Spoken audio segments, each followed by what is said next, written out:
Hello, talking Baddesley-Clinton here, talking to you about driving in fog. Not so complicated, but can be quite a ghastly affair, as many people don't seem to know which lights they should be using. One issue lies within the highway code, where it does not actually state how poor visibility needs to be before you switch your fog lights on. What is clear is that Rule 226 says dipped headlights are required when visibility is less than 100 meters, and then Rule 236 goes on to say you may use fog lights when visibility is seriously reduced, but you must switch them off again when visibility improves. A couple of ambiguities to clear up here. First, distance, and how far is 100 meters or 328 feet in old money? Some people are not that spatially aware, and so maybe the highway code should be a bit more descriptive when explaining this. For example, 100 meters is about the length of a football pitch.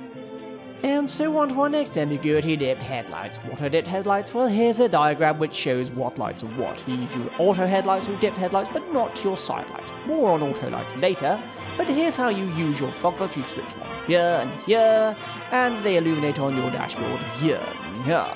And you can switch them off by pressing them again. It's also important to remember to reduce your speed when driving in fog. It is very difficult to judge distances in fog, and people may pull out unexpectedly, like this chap here. And now let's have a look at some examples. Sideline fog drivers. Here we go. You, in the Audi, you are a cock. And look at this person in the Astra. You are a cock.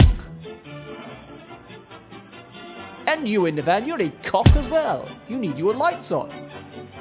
And look at you in the Renault, you got no lights at all.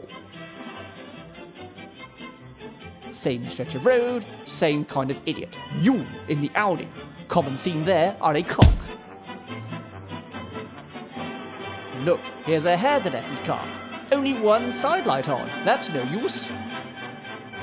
You in the Seat Alhambra are a cock. And here we go, white van speciality. Look, only side lights on this van, what a cock. You, in the van, you are a cock. And you, in that van, you are also a cock. Young lady in the Saxo, you are a cock. And here we have no lights at all, and we have white van drivers are all unto themselves here. We'll probably see some white vans, but we're following a car here with no lights on at all. Pretty tricky to pick up, isn't he? Until he starts braking. There he is. Yes, we can see your lights now, can't we, you pillock? There, what a cock. And here we have a white van, surprise, surprise, with no lights on. You, sir, are a cock. You, in the Porsche, you are a cock. Let us look through what other candidates we have. Here's one. You, in the Vauxhall, you are a cock. And here we have another piece fuel power, and you, in the Citroën, you are a cock. And now, finally, we have him, in the Mercedes, a cock. And so we come on to our third example, unnecessary use of fog lights. The main protagonist here are people who don't understand poor visibility, and those who do not understand the illuminations on their dashboard, like I showed you earlier. Now look at this chap here. He seems to have his fog light on, and it's not very foggy at all, is it? He is a cock.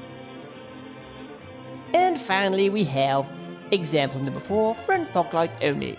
Now the trouble is here, that you have front illumination but no rear illumination. So what happens when you've got poor visibility and someone's approaching you from the rear? You get a car up your arse. So that makes you a cock. And that concludes my guidance to driving in fog. Next time I'll be discussing why it's not good to be smug. Until then, goodbye.